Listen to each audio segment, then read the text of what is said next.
Unless a pinky demon bit into game director Hugo Martin's skull and ate his brain after he'd only finished half of his design work on Doom Eternal, I just don't see how the sequel to the stunningly good 2016 Doom reboot is going to be anything less than one of my favorite games of 2020.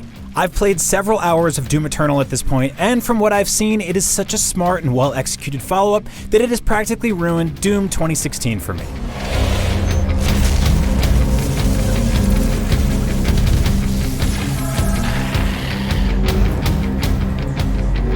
As revered as the original Doom 2 was in 1994, in hindsight it didn't offer all that much, really, over the legendary 1993 original. 32 new maps, a few new monsters, and a double-barreled shotgun. This Doom 2, however, ups the ante quite a bit more compared to its predecessor. The Flame Belch, for instance, adds a new layer to combat by spitting armor boosts out of immolated foes. The Ice Bomb, meanwhile, a grenade alternate, spews health from enemies damaged or destroyed after being frozen by the Frosty Blast. That means you can now mix and match fire, ice, chainsaws, glory kills, blood punches, and more in order to more effectively and more specifically manage resources during battle. Meanwhile, a mid-air double dash lets you close on enemies with godlike speed. On the other side of the gun barrel, enemies now have weak points such as the gaping maws of the cacodemons or the gun turrets atop the arachnotrons that will make them much less dangerous during a hectic combat encounter if you take them out.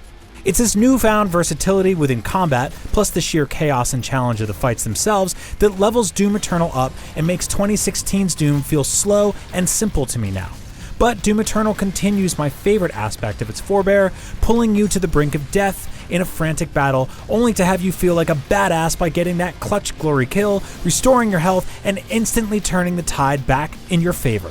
And there's an extra layer of masochism there if you want it, thanks to the Slayer Gates and Master levels. The latter is something akin to a New Game Plus, in which you'll roll through stages with remixed enemy placement, but also your full weapon and skill arsenal. The Slayer Gates, on the other hand, are mini demon-slaying pit stops you can make mid-level, provided you find the key. Jump in, fight off a wave of demons, then get rewarded and move on. And then there's Battle Mode. It is Doom Eternal's biggest creative risk in that it's tough for any multiplayer game to stick these days, and for better or for worse, it's not an immediately familiar thing.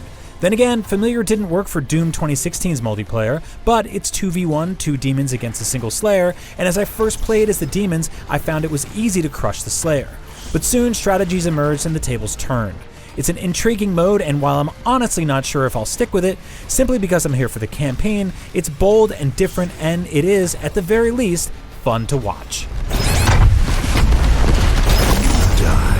But all of these evolutions and new features work in part because of Doom Eternal's highly self-aware, playful tone. It knows it's the first-person shooter equivalent of Tony Montana doing a mountain of coke off of his desk. It knows it's the video game version of the mosh pit at a Metallica concert. It embraces that, from its metal Mick Gordon soundtrack to its secret toy dolls. And it's got both funny and nostalgic touches all over the place too, from the Daisy Bunny on every level, a nod to the rabbit reaming ending of the original Doom, to the Doom comics and the Slayer's man cave aboard the Fortress of Doom, a hat tip to the Doom novels, among others. Whereas Doom 2016 felt like a game that thought it was maybe onto something, Doom Eternal struts like a game made with a full Michael Jordan-esque confidence right from day one. It's obvious as you play it, and all I've wanted to do since I played it is play it some more. Bring on March 20th. For more on Doom Eternal, check out the rest of our exclusive month of IGN First coverage, including the first 10 minutes of the game and the aforementioned Battle Mode full match gameplay.